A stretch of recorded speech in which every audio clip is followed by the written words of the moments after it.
want to welcome y'all here to the NRS Shopping Experience here at the MGM Grand. We've got Mr. John McCarthy right here. John, how's it going, my friend? Doing wonderful. Good, Doing great. good. You've been busy, I bet, huh? We have, but the time changes. I'm caught up to it, and I'm feeling good, sleeping good at night. So, Good deal. I've got a handle on Vegas. Perfect, perfect. What's this strange-looking dummy we're looking at right here? It's a little different than all the others. What do you got going here, man? Well, it's extra different looking today because I guess sometime between yesterday and today somebody swapped out our two different horns, but I'm going to leave them on. Oh, yeah. Oh, look at that. Yeah. But it, the design of this dummy, I think the reason it came out so different looking is that our whole approach and start to this dummy didn't come from, okay, we're going to try to mold a cow and create another plastic body that looked like a cow. And for some reason, it was going to be the best plastic cow that ever went. I thought if I made it produce milk, I'd have an edge on the other plastic cows. You'd have the market cornered. But no, I took science. I took the science and I studied the great ropers, and I struggled with hearing different things and trying. Sometimes guys are talking the same thing. It's blue and you're saying it's aqua, but it's just that understanding of what they're trying to explain. Sure. And so I looked for the common denominators and all the greats. Right. And it's just amazing when you start looking at it and picking it apart and jog back and forth through video footage. Yeah. You're like, wow. And so then we designed the dummy based on the science and design something that would help guys like me and you and her and everybody else to find that loop that those guys have. Right. Because trying to pull it out of the middle of the air is pretty tough. Sure. And you can feel centrifugal force, but you sure can't see it. Right, right, and exactly. so there's a lot to be said for that. Awesome, awesome. Well, he'll take questions. Just raise your hand. He'll repeat it so everybody can hear it. It's a laid-back deal, and he'll probably ask for some volunteers as well. So if you want to try it out, be sure and do that. But, John, thanks for being with us. I'll let you have it, buddy. All right, thank you very much. So how's everybody doing today? Some people here don't look like they have a handle on Vegas. Some people looks like Vegas has a handle on them. Yeah, that's a typical look around here for some reason, I think. So even some of the people that work for us, I come in the morning and I'm like, just look at the size of their eyes and oh, Vegas got them. Vegas got them. So anyways, I'm going to start the dummy and I'm going to work kind of head to tail and kind of go through it, why we designed it the way we did, how it ended up being designed really through science, and kind of break that down. And like I was just saying, really when I studied video, and to give you an understanding of my background, where I come from, I'm from Montana. I left Montana to become a school teacher and serve in the military, and I ended up being a photographer after working in the medical care field in the Air Force. So how that all happened, I don't know. But what had happened is that, like most people, like you get here to Vegas, you can get a little addicted to something. Well, I love and I crave roping. Love it, love it, love it, love it. And my mind is one of those, if I'm going to do something, I'm going to do it well. And when I hit that big plateau that so many people hit, and you just continue and get a little chip, get a little chip, get a little chip, get a little chip, but you stay at that plateau, and you never really progress. And I don't mind being consistently slow, but I hate being inconsistently slow. And what I mean by that is I don't like going out and roping 3 in a row, nice, medium, 7, 8 second runs, and then missing my 4th one. And that would kill me when that would happen. But I'd go home and I'd say, okay, this is it, gonna man up, I'm gonna rope my dummy more every day. Well, you know what? When you keep doing a whole bunch of the same thing, do you know what that's defined as in this world? What was that? Insanity, crazy, that's right. If you do the same thing over and over and you expect a different result. So, I really, it may sound funny, but being in the photography and video industry, I have these great big screens in our editing suite.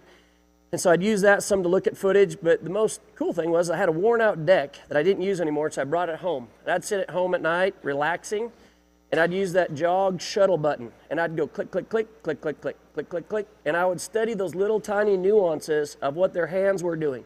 Angles, how the bottom strand was actually being pulled to the ground, not actually being swept on the ground. Different things that just kind of blew my mind, but what I noticed is these great ropers, they had tons of these things all in common. And I'm like, but this guy said this, and that guy said this. And I'm like, I guess it doesn't really matter what they said because this is what they do, and this is what I'm looking for. And so I took that, and I started designing a training tool that would help me find those same angles, those same loops, and do it consistently, and stop me from throwing those loops that were inconsistent and were unlike the top guys. Doesn't mean that I'm ever going to be like those top guys, because those guys can not only ride a horse amazingly well, not only swing the perfect circles, perfect loops amazingly well, they have the natural talent to judge speed and distance when a steer's closing at them at 35, 40 mile an hour, how to width, drop, get it tight, move off, anticipate corners, switches, jumps, heights. read a steer out of the corner. I mean, that's natural talent. I can't give any of you natural talent.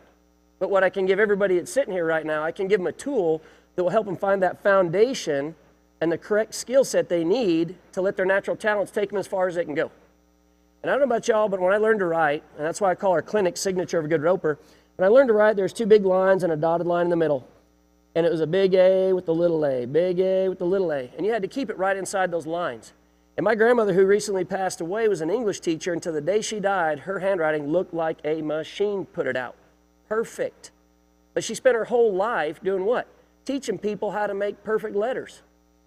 Fundamentals, fundamentals, fundamentals. Well, this is much like that. We're going to give you something that maybe frustrates you, but if you pick up a pen and you can't put the big A inside those three lines anymore, if you look at my penmanship and my signature, I'd have a tough time doing it too. This is going to change you a little bit if you've been writing sloppily for 20 years. Hence why, as you put your kids on something, do you want them to learn the correct way, or do you want them to just learn on any old thing and they have fun throwing a rope, and emotionally they have a confidence built, but they go to the arena on live cattle and they can't catch anything, or it's dangerous? I mean, do we want that for our kids? Do you always want something better? I mean, if I'm helping my kids learn to rope, I sure want to surpass those years and tens of thousands of bad loops and bad handles and horsemanship problems and tack problems, everything else. Surpass all that and have an advantage on me. Pass on some wisdom. So this device has got a lot built into it. And when I talk about those little nuances, been doing this the last few days. I want everybody to turn around and look at this sign up here. It's a little girl. And I'm still waiting for somebody to tell me what she's blowing out of her hands. I cannot, is that dandelions or what is it? Snow. Oh, it looks pretty snowy where she's at.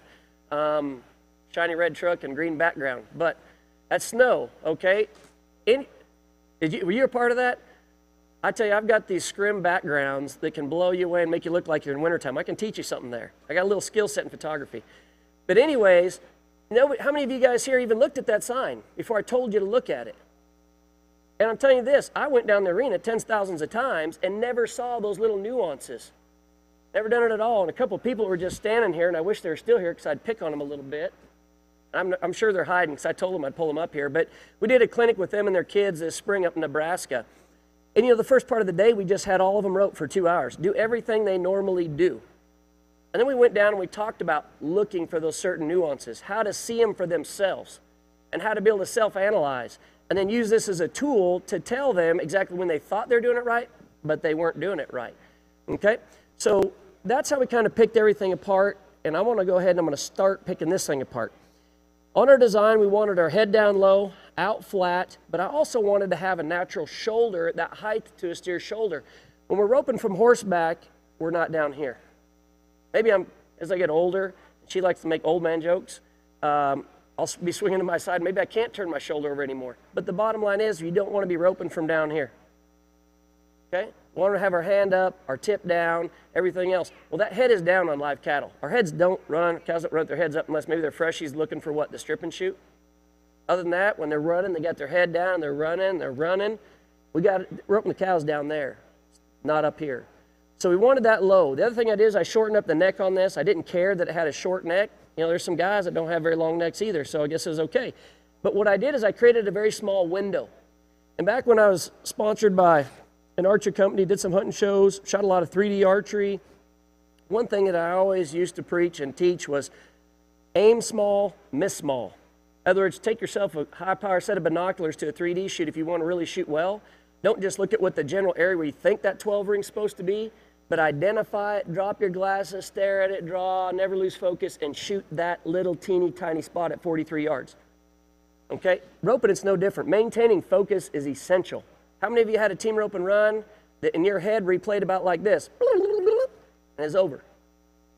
Yeah, I'm serious. When I have those runs, I know that I need to practice a lot more. How many of you ever seen a run that went like in slow motion? And everything was just like, it just seems like it was about that fast and that smooth. And those are beautiful runs. They feel great. The point is our focus level and everything being smooth is where that comes from. So as I spin this around, I want everybody to look over this shoulder down to the base of the right horn. I want you to see how small that opening is. Okay?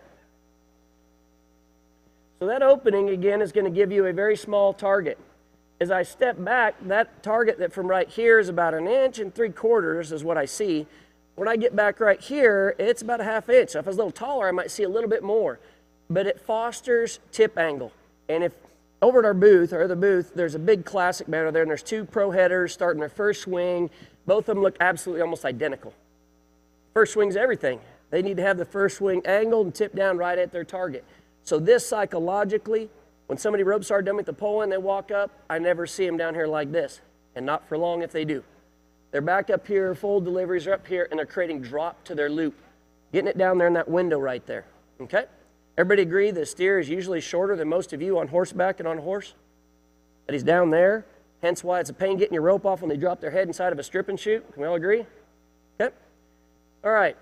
Second thing we wanted to do here with the head position is we wanted to make sure the pole was back a little ways, so I wasn't fostering the idea of roping with the back of my loop. And by I mean the back, where a Hondo is, would it be better to rope a steer right here, rope a steer down in here, or rope a steer right in here? What's our biggest target? Right in the center of the loop. So if this loop's open like this, that's a pretty big target. Pretty hard to miss that. Can you agree? How many people have ever heard that you want the Hondo to hit right there at the back of the base of the left horn? If you truly threw a loop that was built up to hit at the base of the back of the left horn, what do you have for a loop? That's not where you want your loop going, is it really? The sleight of hand that I found when studying great loops was the Hondo never hit the back of the head. Never. Not one time. When I'd see the Hondo hit back here, I'd see top guys in the world again. Rope wrap around underneath, off, or they'd fish, half head, and they'd be gone.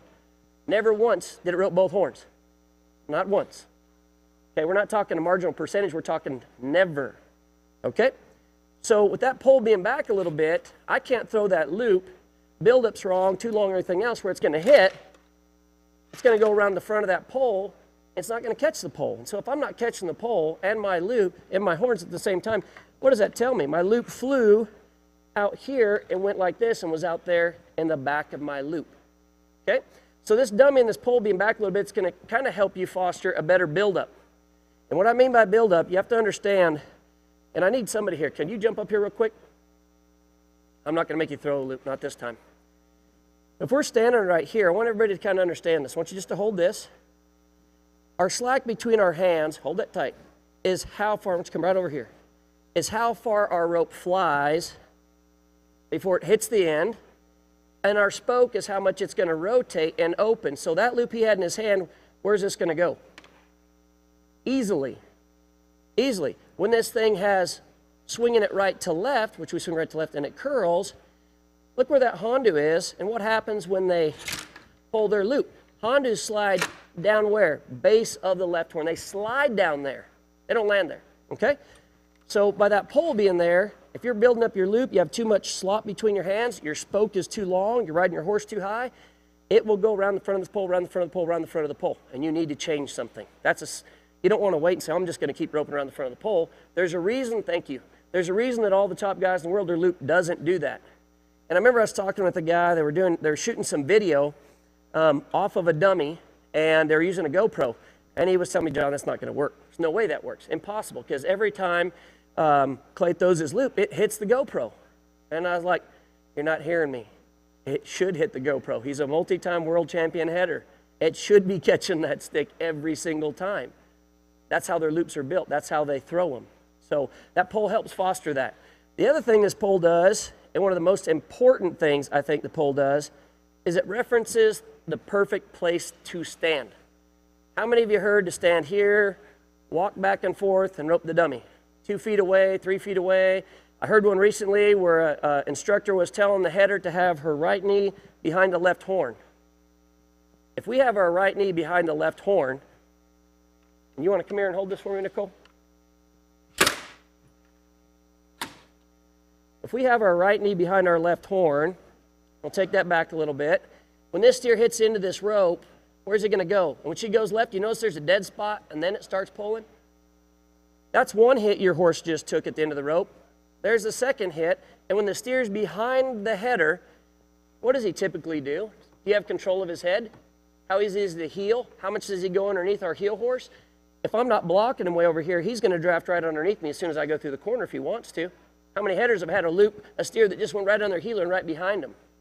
Okay, so being in narrow fosters that.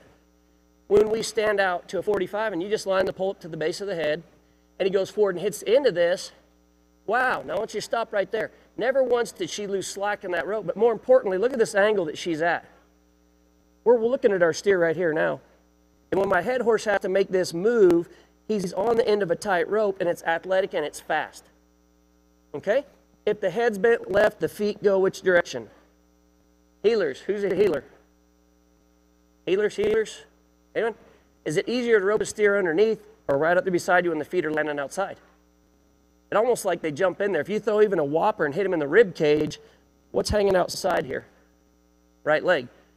In a number 9, number 8, number 10 point roping, does it take all 4 runs clean to win a check, some kind of check? Or are you better off going to the short go every time with some kind of catch? Usually like a number 8, US ropings, you're getting paid out on 2 heads sometimes. So having some kind of catch. So that header is going to be responsible for heeler's bad loop catching something. Okay? So thank you. And so that 45-degree angle is super important. And one of the things I used to kind of, as an analogy for that, anybody who's ever had a kid in a swing and wants to swing him, if you think about my saddle horn being the pipe above the kid and that being the swing down there, if I was to only take a kid a foot or 2 or 3 and lift them up and drop them, they'd hit the end of that wham and then they'd wash out a little bit. Hence, a steer hits into the rope, washes out, and then you drag them off. At a 45-degree angle, I could take that kid, pull him back in the swing to a 45-degree angle from that top bar and let go. What does the kid do? Do I have to push him? No. Swings. All on their own. Women here at the NFR, I see them handle their husbands all day long in these aisles. They'll be walking along and, come here real quick. Want to come up here, ma'am? Sure, absolutely. Come on up. This is the technique, how women handle their husbands. You're going to stand over here. All right. You're now the husband, I'm now the wife. We're walking along. Let's just walk nice and fast. Go ahead, start walking. Honey, you're going to come over here and you're going to buy me this, honey. And they drag him right into the booth, do they not? I mean, they handle their husbands all day long. So when we're going down the arena and we grab our steer, we sure don't want to be dragging your husband back here. No, you're going to slow down and you're going to arc him right in there. And that's the exact same concept that we should be using on live cattle. You know, we guide them around that corner, keep them on the end of the rope, much like anybody ever drove a water ski boat. If you get a water skier behind you and you crank hard left when he hits into that slack, you are sending him so hard face first into that water. When he swims and catches up to the boat and you run out of gas, you're in big trouble. You slow the boat down, you turn out, that skier flies out around the boat and is just hauling butt. The harder he leans, the faster he goes. The boat doesn't go faster. What's on the end of the rope and how you handle that centrifugal force is what creates a speed. So this position is everything. 90% of what happens for a header and what he gives his heeler is developed by learning to rope from over here. My theory is this: you only get close enough to rope. You don't want to start in here. I don't want to come up here like this and have to move my horse over and rope and turn and do this. Hence, how many low-numbered headers have problem head horses? They don't like getting beat up in the withers. How many high-numbered guys have horses that score like a rock? They're going to go out there and they're going to use their muscles, sit back, swing the steer, move them out, and they never once took a hard, sharp smack in the withers at all. Okay? One of the other things that benefits you, and real quick on horsemanship, when we're in here in narrow, our shoulders are here looking at our cow. One, it makes us swing a big oval loop. Oval loops aren't great. You push them out front, they figure 8. You rope the nose, rope the front feet. A lot of things are out over there. Can we all agree? My left hand, when I pull my slack, my horse's neck is right here. Where's my left hand? Now where's my horse going? How many of us have seen a low-numbered header on a head horse where the horse is just struggling out of the hole in his front end, steers over there, and he's literally on his front end the whole time leaving out of the hole? Okay, as we move over naturally, if we look at our target, my horse's neck is still right here. Where's my left hand? It's up over his neck. When I rope with both hands and pull my slack, where's my left hand? Where's the wall I've created? Watch the good headers. Watch really good headers in the handle cows. You don't see this. You see this, crossing over, riding their horse, leaning, using their legs to ride a horse. They stand them up. There's a reason that horse is up on his back end and not piling out of there on his front end. So when you're roping wide, it turns your shoulders more. It's going to have you have better control of your upper body, more power. And what if I'm coming from back here, rotating, how much ground did I cover? How much power did I create? When I take my hand from back there versus out here in front, I can take this loop right here, and I can have my hand up front, and I can try to create some power. You take this loop, put it back here, I can create a ton of power. And that's any point in any swing. When your arm's back, you can create power. When you're up here and you're doing an oval, you're limited to that oval, what you can do, how much physical strength we have to throw that loop. Okay? A young girl that was in our booth just a little while ago, and I was talking to her mom, and her mom was kind of smiling and had a funny look in her face. I'm like, I'm just saying your daughter has a perfect circle, little teeny thing. And I said, as she learns to make that circle small, we're talking really good circle, make it small, the little girl's going to have a lot of power. And I found out her dad was JoJo Lamont, and I'm like, well, no wonder the kid's got such a good circle. I mean, the guy's got a great swing. He's been in the NFR. He's a talented roper. He's in the gene pool. He has some advantage there. So being left also has some other things to do with horsemanship, handle. It goes a lot deeper than that, guys, and that's what we do in our clinics. But for the dummy, that's what I want you to understand. Pole's lined up here, goes to the left. Preventing bad loops. And I joke about this, and they know I'm serious, because there's not been one day yet that I've made it through a demonstration without having to repeat this. The pole blocks poorly thrown loops. If I'm standing there, your friend's standing there, somebody else is standing there trying to analyze your loops, what you're doing wrong, do this, do that. It's a bunch of talk. And really, I was talking to a guy the other day about golf, and I don't remember who it was, but I thought back to when I was learning how to golf. And I remember they had this PVC ring. And the ring was to put your golf club on so you could go back and you could actually feel where your golf club was supposed to be at what plane. And I remember seeing it. I never tried it, but I thought, how's that thing work? Well, let me tell you something. The plane of our loop and our delivery and everything else has everything to do with it. This pole doesn't guide your rope per se, but it will tell you when it's thrown improperly. So if I'm coming here and everything looks good, but I drop my arm just a hair bit, our loops are going to get flat. They're going to cut across. And if I take that same loop, and it's a little flat, cut across, but if I drop it just a little early, now it's going to fly completely past the pole. So a marginal loop that's thrown halfway decent is going to have some catches in it. Start it good, rolls good, it's going to be good. A completely flat loop, they teach rope wide horns. I'm going to reach and come across. You might get across the front of the pole, maybe even catch some. But when you start talking width, and this is where width does not make you a better roper. Width does not make you have a better head loop. What width will do, and the only time I use it, if I've got a student who is so ingrained in forward to back, and mind you, back here, my hand is bigger than those horns. So this is all I need to rope both horns, right to left from here. Up close, I've got to exaggerate just a little bit because they're a little bit bigger. When I put a person up close and put 6-foot horns, that person now has to reach way out over here to catch both horns. It makes them find a circle. That's the only time I use it. After they find a circle, they got to really find a loop, because that loop that is open only this much to catch those wide horns, how big of a target is that? If they learn to turn that over and come here, look at my hand, standing up, and roll at the head, both horns, how big is that? That's a lot bigger window than this. So to rope big wide horns, that doesn't make your loop any better. Really doesn't. Might make you reach out and around, but that's all it can really physically help with. Okay? You should be able to rope any size horns with a good loop. Any size. This right there is the one thing that dictates how big a horns you can rope. I tell people, take the horns off. When you can rope this dummy absolutely perfectly from every distance you want to compete at, with no horns, you will rope everything out there and not lose them. Are we going to see a Watusi with 3-foot horns? Or are we more up to see this sticking out the horn wrap? Seeing this sticking out the horn wrap. That's what we're more up to see in today's team roping world. Okay? So when you learn to rope tight, pull it tight, get that knot, and it's not coming off, that's what you're really gaming for. And this roping from the left is going to really, really promote that. Again, we're swinging right to left. When I have a great curl, my curl should be down here. I should see it snapping on the dirt. Is there any front feet down here versus here? When you throw a flat loop on the big wide horns and it comes around the back, how many of you have ever wrapped up and roped the right horn with your head loop? Heard the thing, I want it just to go up and lay across the back.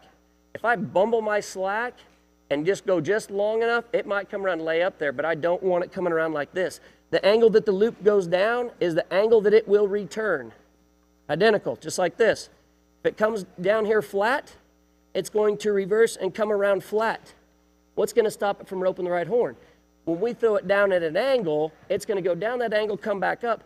With the loop on there, it's going to have that curl. There is nothing over here that's going to cause you to catch or to wave it off. Those flat loops hitting the shoulder, if you get frustrated by this and you're roping it without the pole, you're still going to wave a bunch of them off because we designed it for the little kids to start without the pole, but this shoulder to be flat and have this blocking edge where if a loop hits it, it'll wave it back off. If they tip their shoulders when they rope, it'll hit this and skip it off. Okay? And that's one thing on the head design that low shoulder is going to promote that plane of the loop being correct. Hence is why this head, we want to up our game. I want to practice that plane, make sure I'm still fundamentally sound. Posture is good, but I want to go ahead and just change just my loop. I don't want to lean like this. I'm not a motorcycle going around a corner. That head, I got to be the plane of my loop and delivery. Perfect delivery has to be at that plane. Vice versa, same thing. Okay? The other thing on this, we've got our early deliver, flat delivery. The other thing it does, and like yesterday in our booth, there's a guy I know him real well. I think he's a 7-header, 8-heeler, I think is what he is. Guy ropes really, really well. Rides a horse really, really well. He walked up and he's like, "Man, let me rope this thing." He roped it, roped it, roped it. Roped it, roped it, roped it. Roped it, roped it, roped it. Got back here to about 22 feet and had to start thinking, throwing hard and pushing it. He hit the pole. I think he roped it one time out of like 20 tries. And he was plumb sweating, getting mad. "I'm going to rope this thing, rope it." Finally, after him wearing himself out a while, and he says, "No, I'm doing this, going to that." And I said, "Okay, you ready for one little piece of advice?" This is one piece of advice to give the guy at that level that roped it perfectly, head, heel, everything inside of 22 foot, never missed. I mean, welding it on, just make it look amazing. When I told him, I said, "Why don't you let your tip get out front like you do when you heel, and be smooth with your delivery and not try to increase speed." And snaps it on. He literally was pushing, and a lot of guys, when they reach, they get it going and they think they need to push. Well, when you push on this dummy and bring your tip from behind, that's a push. We bring our tip from back here, we're swinging, we're swinging, we're swinging, we're swinging, we're swinging, we're swinging, and we go. And we push it up there, trying to make it reach. If you have good, powerful swing speed, when you let it go, that centrifugal force, remember this, centrifugal force. We're talking about what you can't see, you can only feel. I take any of y'all's little kids, I tell them I'm going to throw them into your arms. I start swinging them by their hands. Wherever I let that little kid go, he's going to fly. I let him go over here, he's going to fly. He's not going to go in a circle. When we're swinging that loop and we've got tip control and time and we're way out here and we just let it go, guess what? We let it go, where's it going to fly? You know the reason when you miss a perfectly thrown head loop that it goes around your head horse is because at the end of this slack, again, we get back to what we talked about. What's at the end of the slack? The spoke. What is that loop going to do when it hits into the slack? It's going to open and kick. When you have that much swing speed and you miss it, it's going to go right around you. Okay? So when you get back, you can't push on this dummy either. You can't deliver faster than you're roping and expect to have any kind of consistent success. Any questions at this point on the head or the post or anything else? Anybody? All good? All right. So, stops our push loops, stops our flat loops, stops our early thrown loops. And I think the other day we talked about timing. I'm going to go over it because I think it was effective. How many people have ever heard about timing the release of a head loop? Anyone? Other than the people who sit here? Anyone, ever? Timing has always been talked about when timing of cattle, okay? When we're roping on the back feet, timing of cattle is essential, but you know what? Also timing of the release of our rope is essential. Where we're going to let go, because we already talked about if we let go here, there it will fly. Well, on YouTube and Facebook, and you're going to have to go find this because it is a pretty funny video to watch. There's this gal, and she's up on the end of the rope, and it's like a bluff or like some sort of ledge, and it drops off, and there's a sandy beach, and then there's a water, looks like a lake or maybe the edge of the ocean or something. And she's on this rope swing, and she's fixing to jump off and swing out there and land in the water. Well, she jumps off, starts swinging. Well, right as she gets to the edge of the beach, she let go. And I mean, whap, right in the dirt. I mean, just like if you dropped her out of the sky, and the rope just swung on past her. And it's really kind of funny, but when we drop our heel loop just a little bit early, how many people have ever heard, "Man, I stuffed it right in the dirt"? Well, more than stuffed it in the dirt, if we're coming around on a heel loop and we let it go just a little bit early, it's going to fly right down there and hit the dirt. It's going to stop everything, forward motion and everything else. Well, on the head loop, it's really the same thing. We want it to go ahead and go right at the head and open up. We want it to hit the end of this spoke and open up right there. Okay? So when we talk about the timing of it, I get right here in that early loop, and I'm looking, I deliver early, it's going to go right where I let it go, right out here. Then it's going to kick and go down. How many people, even at the NFR, we've already seen it on 2 loops, hits the end of it, kicks, comes underneath the tip of the left horn, and they rip it off. I've done it a bunch. Anybody else? Split the horns? Yeah? Anybody's ever roped horns, split the horns, I'm sure.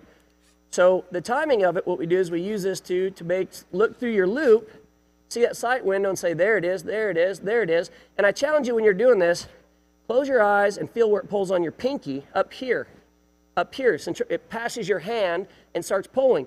Hence the lady, when it starts coming down here, starts pulling, she'd have to get past that point, and the rope, any direction it's going past that vertical for her, she would have had some water to land in. Instead, she went face first in the dirt. And so last 2 days, I've done this twice in my life, and I haven't missed them either time. I get right here, and I look at this, I just close my eyes, and I go right at the timing of the loop on the end, my pinky, when it pulls, I just let go.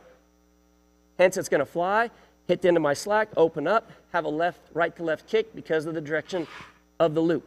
Okay? All right. I want to go to the back feet, and before I do that, I'm going to talk just a little bit about the diversity of the whole unit. When we designed this,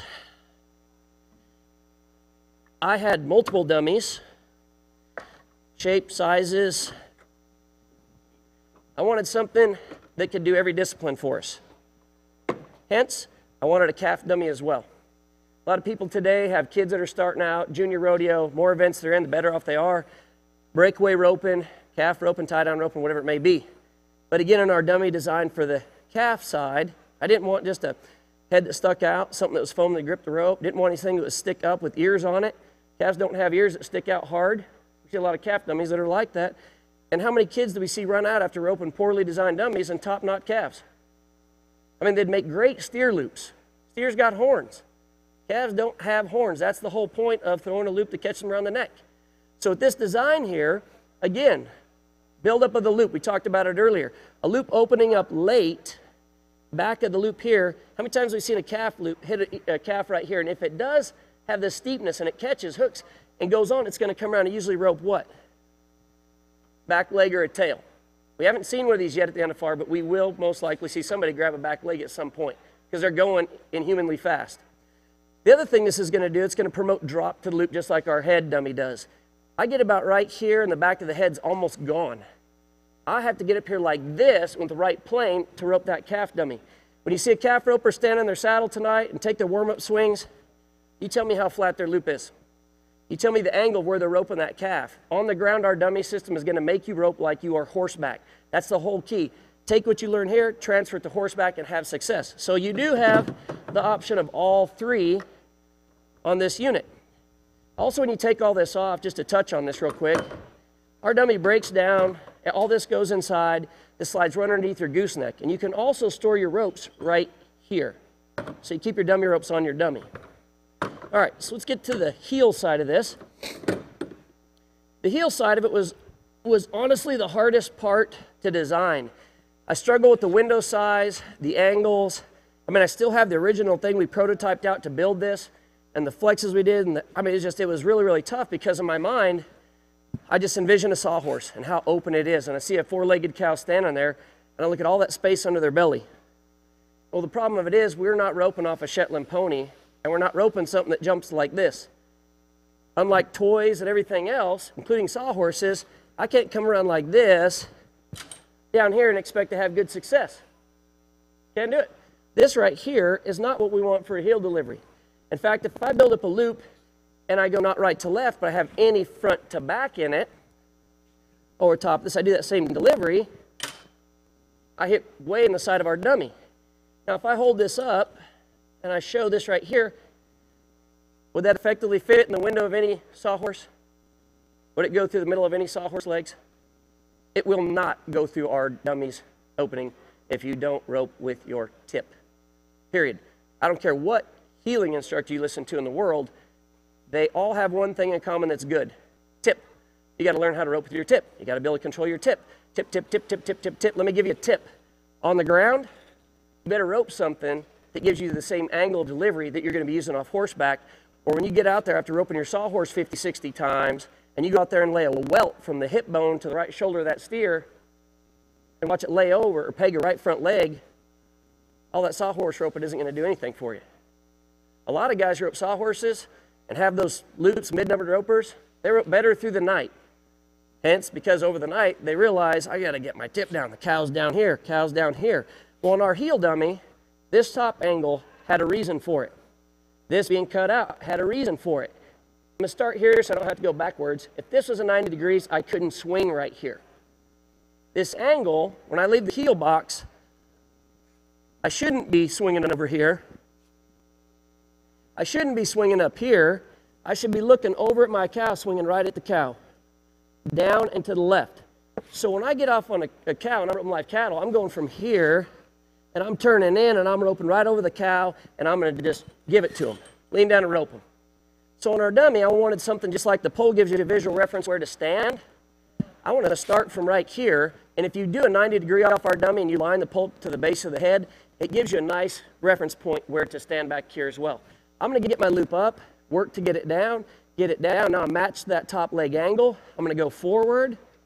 I'm going to turn in. I'm going to keep him to my right side so I can break that heel loop. I'm going to keep the same swing angle that I've got through every single swing. So as I come through here, that tip can go down through this opening. Okay? If I have to change anything, if I'm swinging above the dummy up here and I have to come down, I'm changing this. This is what I'm having to create myself for a delivery. I don't want to have to try to perfect some sort of bottom strand sweep. How many guys seen a big floater? They look really cool as they just go, whew. How many guys can throw a floater 20 steers in a row and catch 20 head? Almost none. Nobody I know. And I've seen some great guys rope. I've seen some steers come off the ground, and they're high, they're hopping, and I've seen them just float it in there and snag them and hold it till it comes tight. That's a pretty wicked shot to see one pull off. But it sure isn't what they're doing every day. They're right there. Ride their horse, ride their horse, ride their horse, and deliver. On our dummy, you want to do the same thing. Tyler Magnus is a great instructor, and one of the things I really enjoy that he talks about so much, every swing's a delivery. Every swing's a delivery. Make every swing a delivery. I believe the exact same thing. Every swing should be a delivery. So when I've got that perfect position, I don't have to wait. I can just simply reach down, put my loop down, and have success. If all I'm doing is riding, and putting my loop down, it's pretty simple. Now, if you're junior, you've got arms and legs so long that you can hang off your horse out over here and still be square because he's like right there. He does some crazy stuff, that guy. It's amazing. But anyways, that's our goal, is to have good position. On the approach to a heel dummy, I've had a lot of people say they wanted my right foot on top of the left leg. The more we're on this side of our dummy, the more we have to lean on our right foot, the more we have to look underneath, the more we're going to leg, the more our horse is going to quarter, more so a lot of things. You're not going to block the steer, he's going to go under you more often. Just not a high success place to be. You also won't have, when breaking the leg, you won't have this to come across and really let your tip break and come around. And even if you hold your loop too long, come across and hold it too long, it's still going to get through there as long as you let it hit before you let go. You might rope it up around both feet, but if you wait, that bottom strand will drop. You ever heard the term, let it lay, make it pay? When I rope one and deliver late and I see it up around the steer's feet, I literally just go blink, and I wait and get my slack because I know in that next jump, that bottom strand is going to go down, and I got about a 75% chance of having 2 feet. Okay? Nicole, you want to jump up here real quick? If I want to hit her on the back side of her right leg, just face me there. When I come around like this, if I'm over here and I let go of my loop and it comes around, it's going to go all the way around. And how many of you stuck a trap out where it's sticking 2 feet out the left side, and man, I had the biggest gate in there. I don't know how he got out. That's amazing. And then I say to him, well, if he was never in the loop, it's pretty hard to get out of a loop. And when you throw that loop all the way around and your Honda's inside the right hock, all you hear is zzz, zzz, zzz, pink, and you'll know you've did it because guess what comes out? That right there. Not your whole loop. How many of you healers have seen this get pulled out from underneath the belly of a steer? And that's all that's left, because that's exactly what happens. What I'm talking about breaking it over is when we break it over, the tip will actually start pulling our bottom strand. So as I come around here and let it hit on her right leg, it's going to come around and hit on the other side, or it'd be her left and right, but my right and left. It's going to come around. I'm just going to hold it, and it's going to come around the other side of the leg.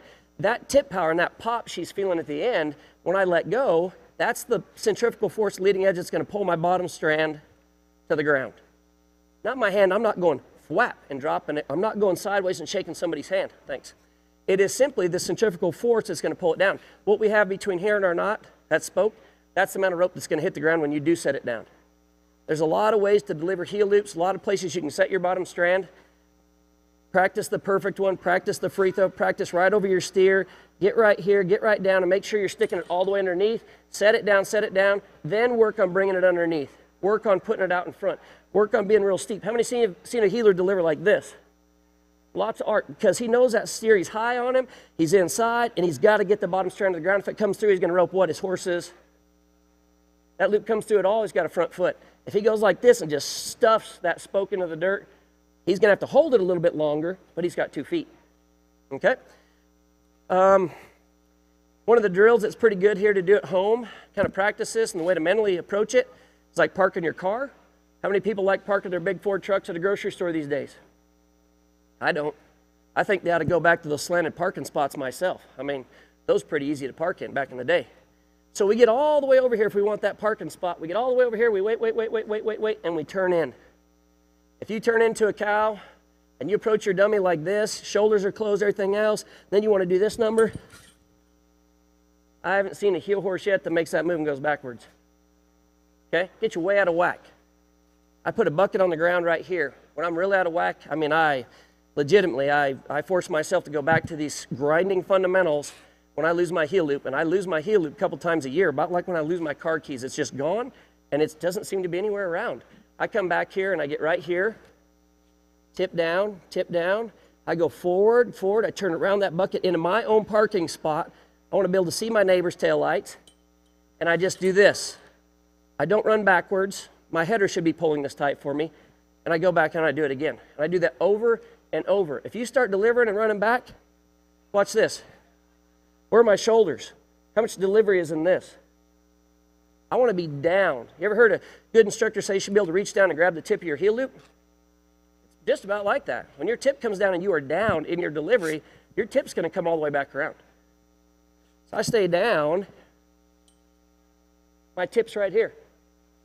The speed after this rope hit and my bottom strand landed clear back here, the speed of this loop brought that through. The speed, the centrifugal force, and curled it.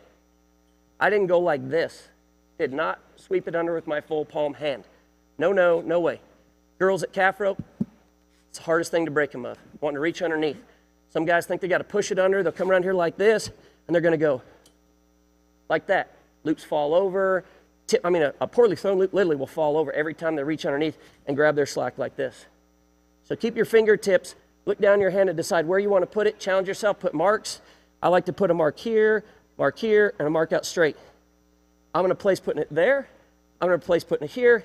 I'm going to place like it's just right out in front of me like a nice loper and put it right there. When I say right here, again, I'm not coming from up here to do this. I'm coming down, and remember we talked about in the head loop how it pulls on your pinky? Same thing. You know how it pulls on your pinky? It does the same thing in the heel loop. And so when I feel it pulling on my pinky and I want to place that loop down, I can extend down and start letting that pinky open up and just put it right here if I want.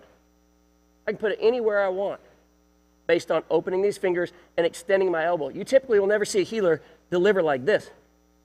It is like this. They are cocked, they've got power, and they extend on delivery. It's a really weird thing and it's hard to master. You go slow with it though and put it down. Literally set it down on the ground. Okay? Another thing that we use the back legs for are for headers, believe it or not. And if you want to come on up, I'll use your rope. You got a rope today. Let's do this. You get over there and you tell me where your sweet spot is for this dummy. I'm going to stop it right about here. So you tell me where you want to be. Get everything set.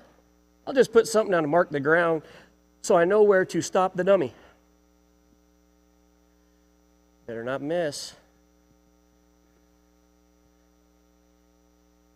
This young lady that came out to help us, She had never roped our dummy before, and the first day, I think she only roped it a few times.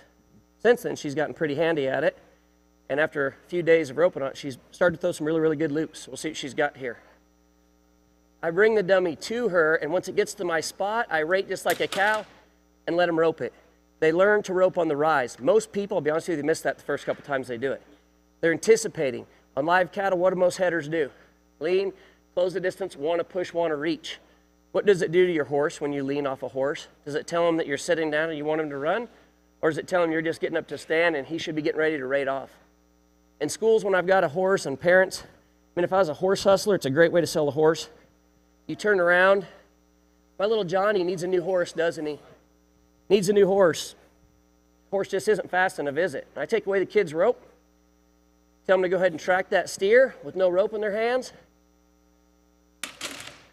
Thank you. And they ride up next to the horse, and I come back and I ask them, how many times could you rope the steer?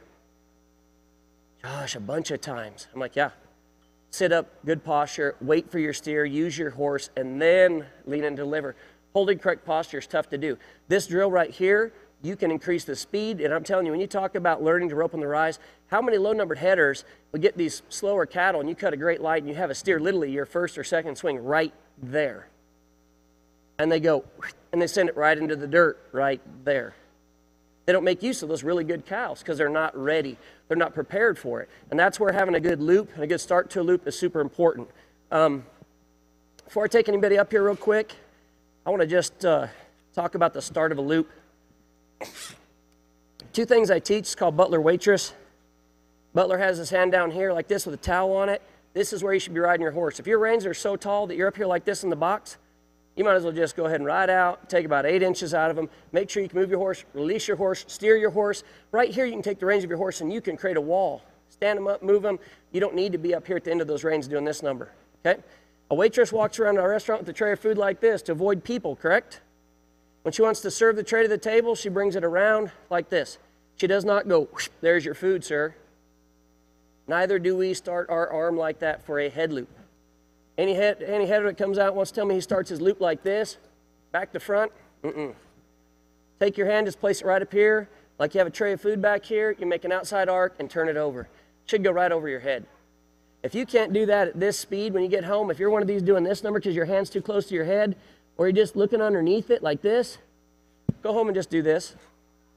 Waitress, butler, turn it over, look through my loop. Go back to my waitress. Waitress, butler, look through my loop, go over my head. Start of your loop's everything. When you can start your loop properly, the second swing, third swing, they're all equally as perfect and you're ready to deliver, okay? Now I want to bring some people up here, just look at some loops real quick. We've got about 7-8 minutes left is all. And so I need a couple volunteers to come up, just throw a few loops, and let's take a look at them. Any volunteers? Ropers? I like when I look at them, they look at the ground. It's kind of like a pitcher and a catcher having a peeing match about over what ball to throw. Yeah, right. Oh yeah, hey, I'll charge you $10. You got a chance to win $10. Whether you miss or lose, you will win $10, but it's going to cost you $10. Oh, he's got a glove in his hand. There we go. In your pocket. What do you do? Head or heel? Okay. What's your name?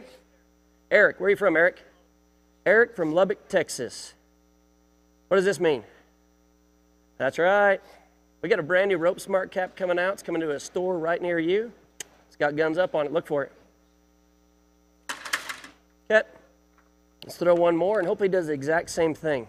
That way I can show you guys something.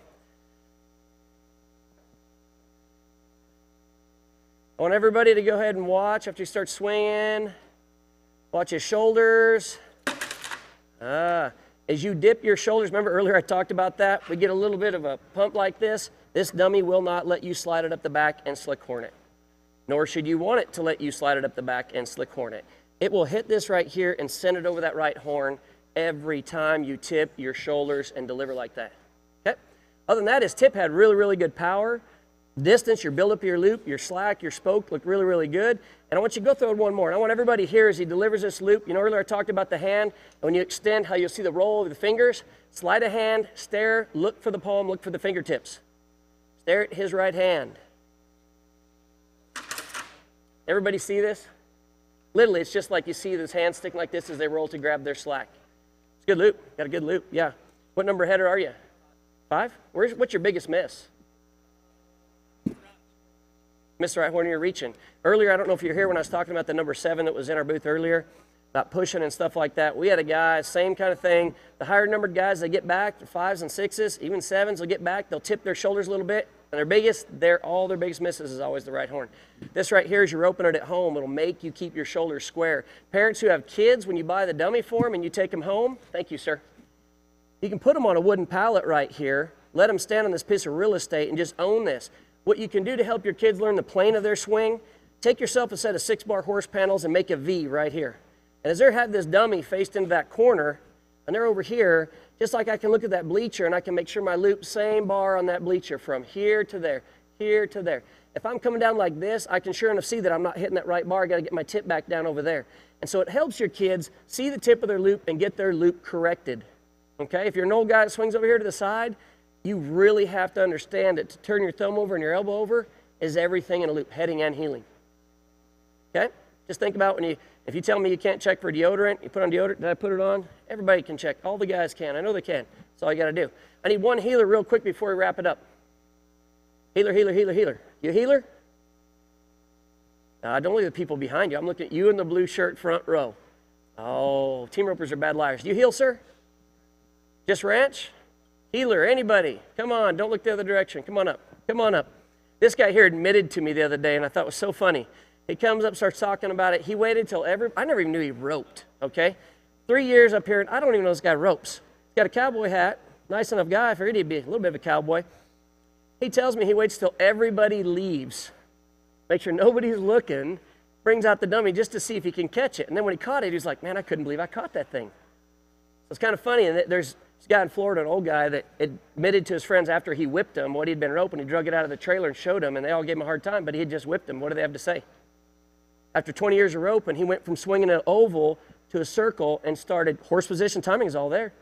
He just changed the shape of his swing, and all of a sudden, he's roping twice as good as he ever did. So let's see this heel loop.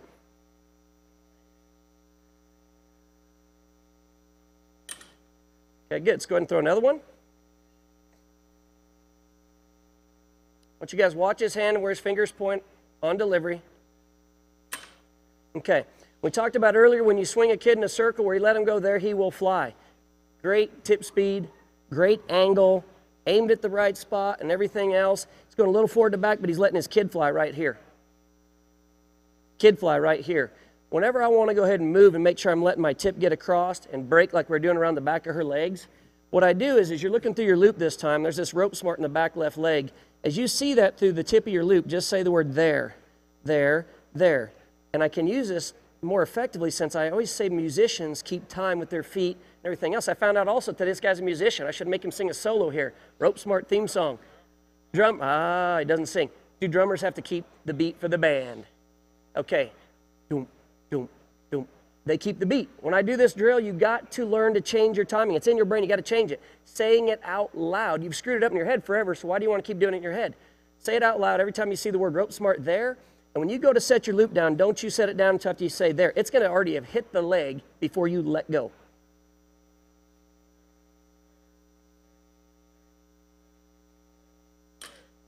And the bottom strand comes underneath. That is only 1 or 2 degrees difference in a delivery point. He can even perfect that more and get more speed on it, and it's really going to start coming underneath. But versus it landing down here, and whenever you see this loop, let me see your rope real quick. Whenever we see this loop broken around the outside of the legs, and it's equal right in front as in back, that tells me a lot. My loop hit right here, and that's the direction it went. If I'm able to turn that around and get more tip, what does that loop look like then? Looks about perfect. And that's all it is a couple degrees. Now, when you approach it this time, I want you to do our way we approach it. I want you to stand up here, go on this line, stay on your left foot, and just come in and then turn in your own spot and keep yourself over here in this square. Don't go outside that square. Okay? A second, I'm going to put something here to mark that so you know right where it's at so you're not looking down. Don't go out of that square. Stay left. Good. When you're more to the left, even when we drop a little bit earlier, you notice we talked about earlier about the tip coming out the other side? As long as this top strand breaks on the hock, and you're here, your hand stopped at this point, it's easy to say your tip's going to come past your hand. If you held on it past exactly straight, the tip's going to follow that direction you're swinging. So for you, I'd say stand more left. And the other thing you need to do, I'm going to do one more loop, and I'm going to change one thing for you. Right there, exactly, more spoke. What we talked about earlier is the one thing that lands on the dirt where our pinkies are pointed. I can actually, if any of you need, go to our website, ropesmart.com, contact us. I can give you measurements that you can undo your rope, measure from the knot back, put a mark, go back from there, put another mark, go back from there, put another mark, and you can use that to line your spoke with your loop and your slack, and it'll give you real solid numbers that you can start with. I mean, exact numbers. We're not talking, well, it kind of feels like this, kind of feels like that, and I kind of like this, and I kind of like that. It'll give you solid numbers you can measure out in your rope mark and get you going.